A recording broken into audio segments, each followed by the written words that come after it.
Hello friends, ఈరోజు మంచి healthy dosa అయితే వేసాను ఫ్రెండ్స్. ఇది చాలా హెల్దీ. ఎన్నో బియ్యం కూడా యూజ్ చేయకుండా వేసాను. దీనికి కాంబినేషన్ టమాటా చట్నీ చాలా బాగుంటుంది ఫ్రెండ్స్. ఓకే, ఇట్లా ప్రాసెస్లోకి అయితే వెళ్దాం. 1 కప్పు పెసర్లు, 1 కప్పు పొట్టి పెసర్లు, 1 కప్పు బార్లీ గింజలు ఫ్రెండ్స్. ఇవి గిన్నె నిండా వాటర్ తీసుకుని దాంట్లో వేయండి. మినిమం 8 గంటలు అయితే నానాలి పిండి.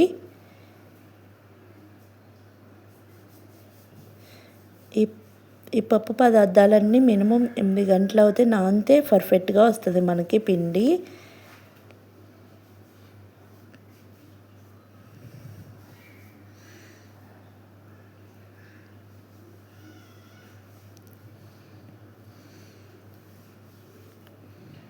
బాగా నానాలి ఫ్రెండ్స్. ఇదిగోండి, ఇట్లా నానితే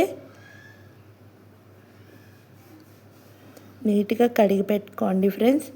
ఇవి కడిగి పెట్టుకుని అప్పుడు మిక్సీ జార్లో వేయండి.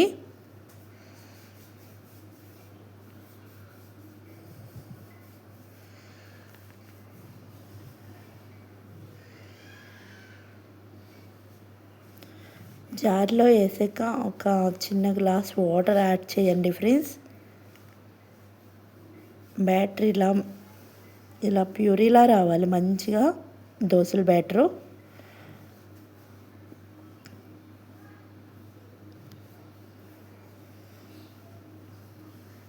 ఇట్లా వస్తే మనకు దోశ పర్ఫెక్ట్గా వస్తుంది ఫ్రెండ్స్.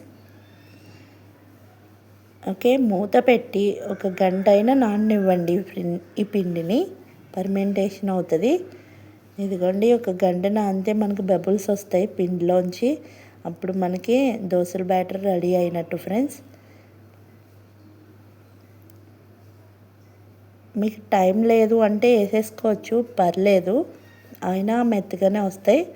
అండ్ పిండి నానితే మాత్రం ఇంకా పర్ఫెక్ట్గా వస్తాయి ఫ్రెండ్స్ దోశలు. కొంచెం సాల్ట్ యాడ్ చేయండి పిండిలో.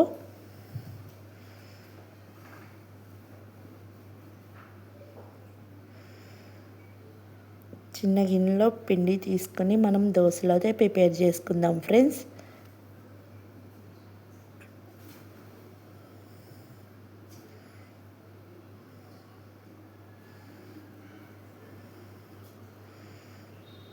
ఓకే, మనం దోశలు అయితే ప్యాన్ పెట్టుకోండి. ప్యాన్ హీట్ ఎక్కాక అప్పుడు మనం దోశలు వేసుకుందాం. ఇదిగోండి, ఇట్లా ఉంటే సరిపోతుంది మన దోశల బ్యాటరు.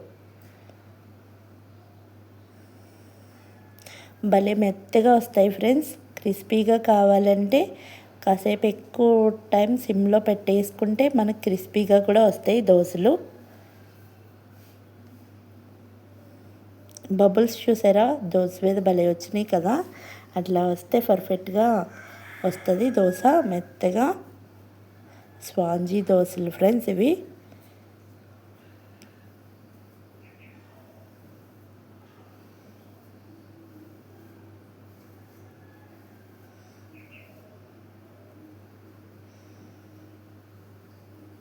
ఈసారి పల్సిన దోశ వేసి చూపిస్తున్నాను చూడండి ఫ్రెండ్స్.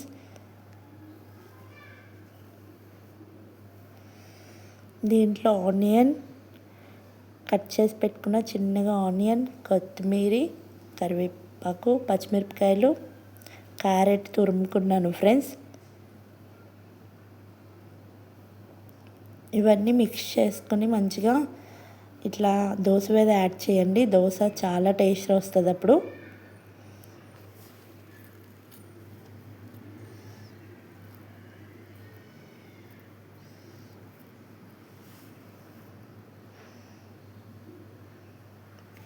ఇట్లా వేసుకుని మంచిగా టమాటా చట్నీతోటి తినండి, చాలా బాగుంటుంది దోశ.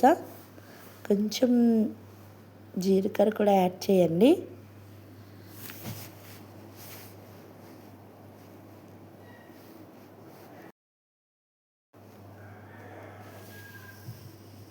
ఇదిగోండి, మనం పర్ఫెక్ట్గా వచ్చింది కదా దోశలు. Okay, next video